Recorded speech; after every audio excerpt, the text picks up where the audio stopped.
was one of the most dangerous sections for the stampeders. And what struck you most about being there and just seeing the scenery? Actually, what struck me most was all the people getting out of vans to go stand along the side. Because what that showed me is that I wasn't the only one that found this section of the river really interesting. I thought that I was like, who cares? Like, this place is damned, nothing happens there now. But the last time I was there was probably 50 people.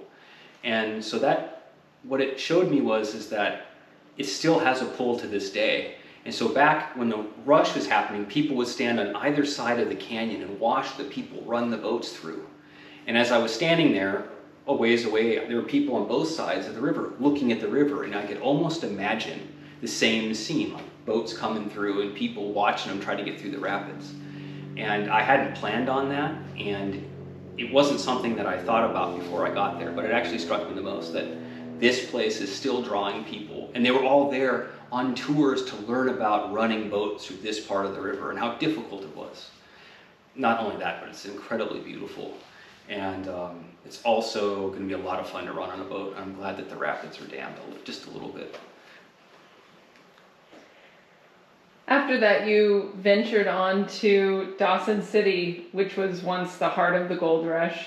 What did walking into that space feel like compared to reading about it? So the first time I was in Dawson was in May of this year, and I was tired. I didn't have a lot of time to really take it in. I was on a little bit of a time crunch. So I'd like to say that this was actually the first time that I saw Dawson. It was my second trip there. And what's amazing about Dawson is that it still has dirt streets for the most part. A lot of the buildings are still standing, and the Canadian government's awesome in the fact that some of the buildings are like tilting because they built it on permafrost and they're going to fall over. And they haven't removed them. They haven't changed a lot of aspects of the town. So it's one of the most period correct frontier towns I've ever been to. And granted, it's burned and different things, the buildings are new, but it was having seen these buildings and these streets and these pictures, to be able to stand on like King Street and look down like I've seen so many pictures of, or to be able to go to the post where the Yukon Order of Pioneers are, or the Yukon Order of Pioneers Cemetery, or to just walk around and see the theaters. It was amazing because, again, like being on Chilkoot, it took this world I built in my mind and actually brought it into reality. And reality, like the Chilkoot, was actually much better than what I created in my mind. And this whole process of being in the Yukon and following this trail, I always think of people say that you don't want to meet your heroes because they're going to disappoint you, but I met my heroes with the Klondike Gold Rush, and this exceeded my expectations. So, and Dawson's one of the most amazing places I've ever been.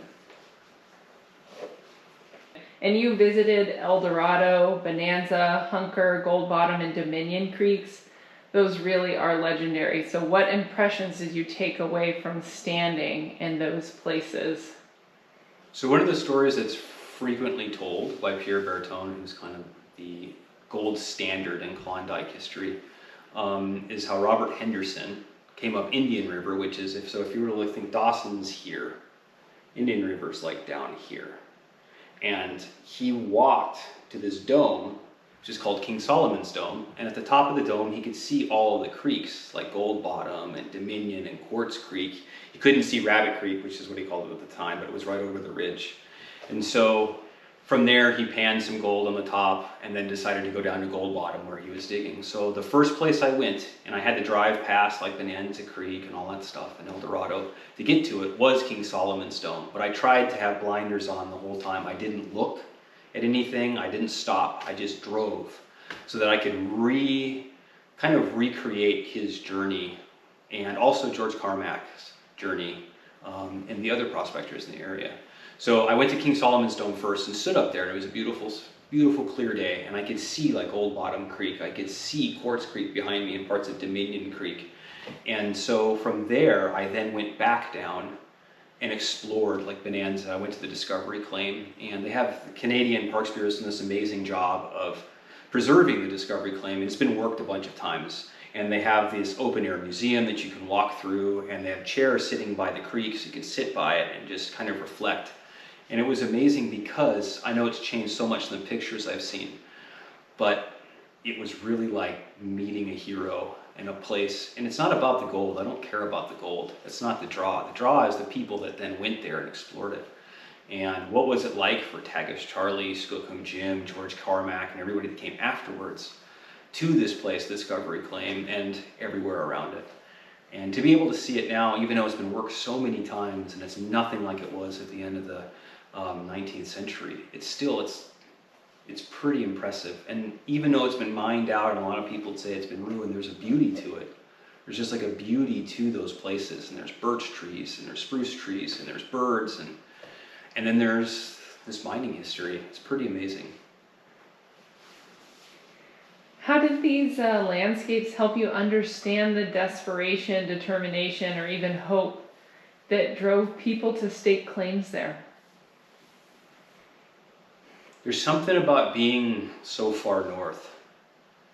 Everything is just a little different.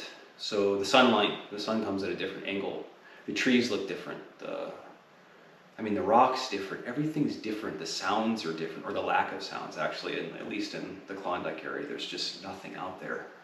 And I can't imagine what it would have been like through a short summer going around and prospecting those creeks. And it's rolling hills, it's not big mountains, and they're just covered in spruce and birch trees, and just creeks and creeks and creeks, and there's bears everywhere, and it's just amazing. Like, it made me understand why people would want to have gone there, because a lot of prospectors were fleeing civilization and they were trying to get in front of it. And even now, it feels like that's a place one could go to flee civilization on some level.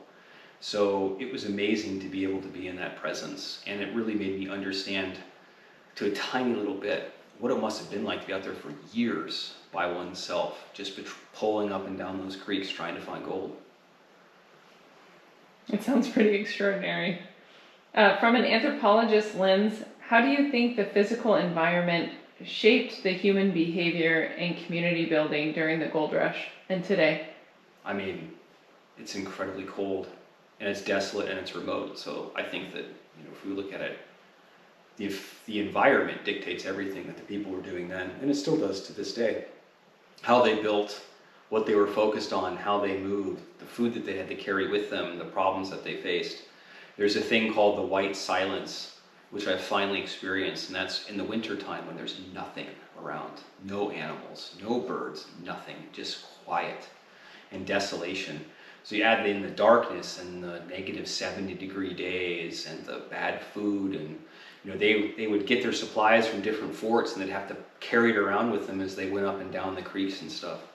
It defines who these men were. And it, like Robert Henderson, the guy that's the co-discoverer of the Klondike, he fell crossing a creek and impaled himself on a branch, and he was by himself. He had to crawl into a camp that he built and survive for 14 days before he could walk again. And wolves were like coming and checking him out, and he was throwing them bacon, and bears had come by, and so they were basically on their own in the wilderness. So I don't know how you couldn't, as a person, have the wilderness and nature dictate the vast majority of the experience there. And it still does to this day. I was there it was at the end of August, and it was 34 degrees at night.